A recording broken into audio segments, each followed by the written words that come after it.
depending at 50 becquerels.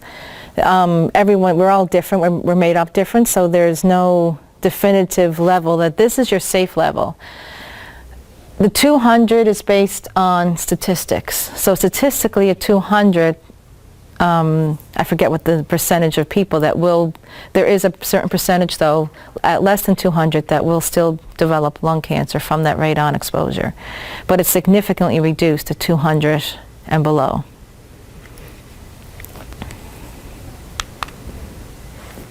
So Health Canada does have a mitigation guideline, and it covers virtually all mitigation techniques. And you'll see it says it's a Canadian guide for professional contractors. So there are, CNERP does certify radon mitigators, as well as radon measurement providers. And you can go on to their website, and there's a list of everyone that's certified for radon measurement. And CNERP, if you, I'll leave you my business card and you can email me, and I'll email you all the links. I should have brought it with me. It might be at the end of this, but I can't remember. And that's the Canadian National Radon Proficiency Program. And you can just check by province. You click on Nova Scotia, everyone that's certified comes up as a measurement provider, and then if you're looking for a mitigator, you just go into mitigators and everyone that's certified will come up.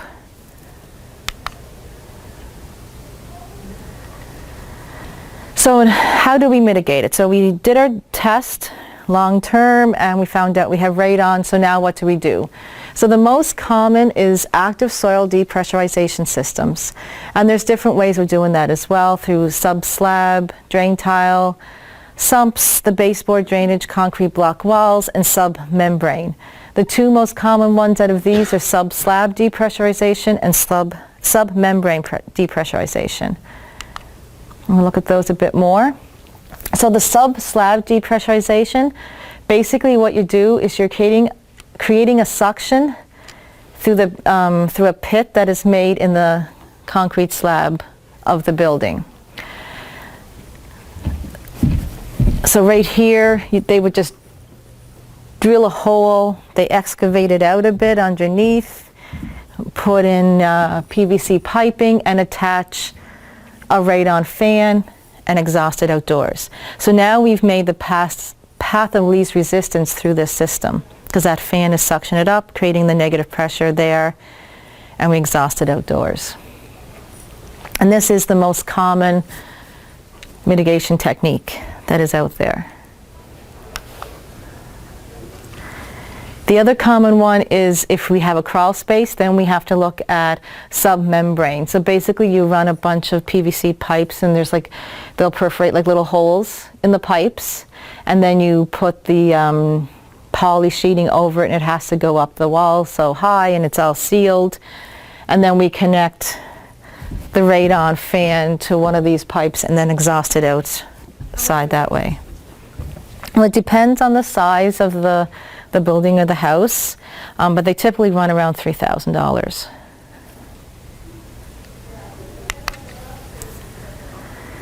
And here's one you were asking about, like if the sump. So here's one, they actually attach the fan to the sump and a vacuum is drawn from the sealed pump that way.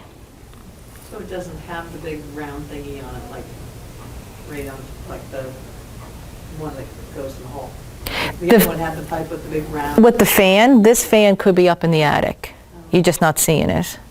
Oh, yeah, so that's interesting because you see some pumps that are sealed like that. Yeah. So which one's the radon? I think it's the thicker one, the thicker pipe. Oh, the bigger one? Yeah.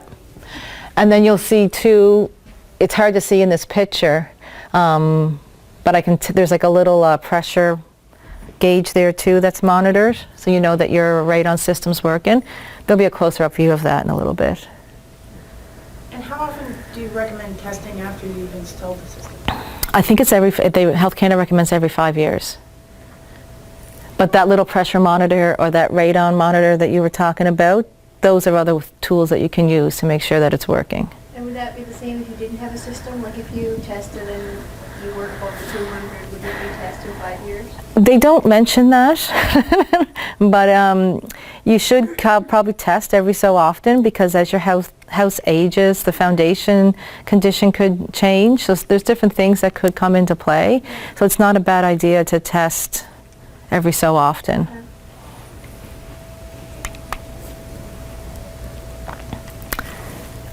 Sometimes what we can do is modify the building's current air handling systems. So when they're marginally above the guideline, you can also use heat recovery ventilators. They can effectively reduce radon levels if they're maintained properly.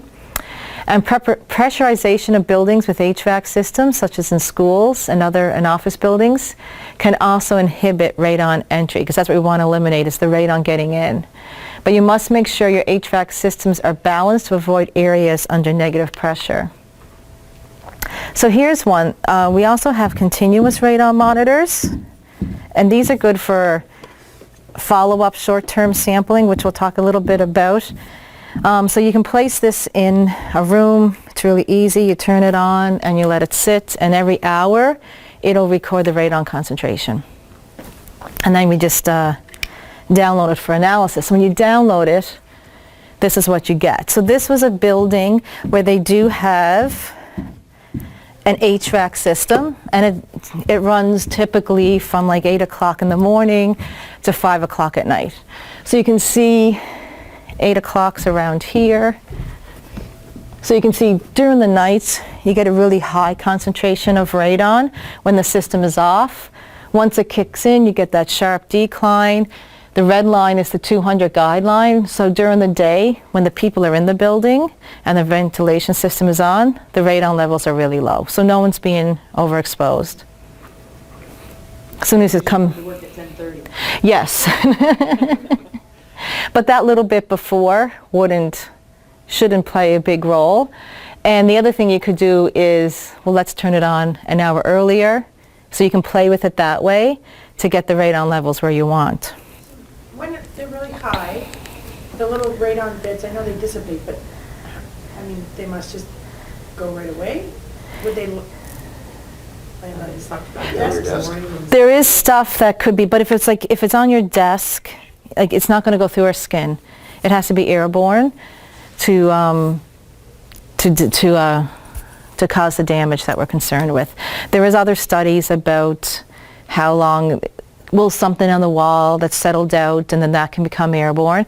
But for the most part, what it's measuring, this is measuring the airborne, and that's what we're concerned with, is what are we being exposed to airborne-wise? Because it has to be airborne. So even just with normal activity in the building, once people are occupying it, if there is anything settled, it's not creating an airborne concentration of concern. And then this was a typical weekend day, so we're up in the 6,000s. So hopefully no one's in there on a Saturday or Sunday. We went into one site where we noticed that this was what was happening during a typical weekday. And we're like, something doesn't look right here. At 2 o'clock in the morning, it's really low by 1, and then it starts increasing at about 9 o'clock, and then it goes higher and higher. And then on the weekends, this was happening. It was perfect. So we're like, something's not right. So when we looked into it further, I said, by any chance, is there something wrong with your HVAC system? No, everything's operating perfect. I'm like, can you just take another look? And they had it backwards. They had the AM and the PM wrong, so it was coming on at night, and on the weekends there was something wrong with it. So they were overexposing themselves unnecessarily. So this was a way, one way that the continuous monitoring comes into play if you have a ventilation system in play. And the other thing it's good for is, say you did a long-term radon test and you got a high result. So this one, with this case, they did, because of the 6,000 over the weekends and the high 2,000s every night, the long-term radon concentration was really high. It was like up in the thousands. But we knew they had a ventilation system, so we go in and we can show, but while you're in there during the day, you're fine. And there's a calculation that you can do that takes into account the long-term plus this short-term test to determine the calculated long-term during office hours or during occupied hours. So that's the time when Health Canada does approve of a short-term test. This is just a 7-day test. So we look at it every day. But in most residences and homes, this wouldn't apply because they don't have these huge ventilation Do systems. you know if the city has tested all of the local schools? I believe so, yes. And do they put in systems if they test high Yes. right away? As far as I know, I've dealt with some of them, and actually this was a school. So we showed that during the school hours, and then in some of the schools, they had to play with it. So they would say, okay, instead of turning the system on at 9 o'clock, we're going to turn it on at 8 o'clock. So that by the time, because teachers start arriving at 8 before the students and that kind of stuff. And then, like, sometimes this would start going up at 5 o'clock, and they're like, well, the janitors are in there until 8 o'clock. So then they would extend it. So at the end, that you got your low concentrations while people were in the building. And then they had to take into account if there's anything going on the weekends and turn the systems on.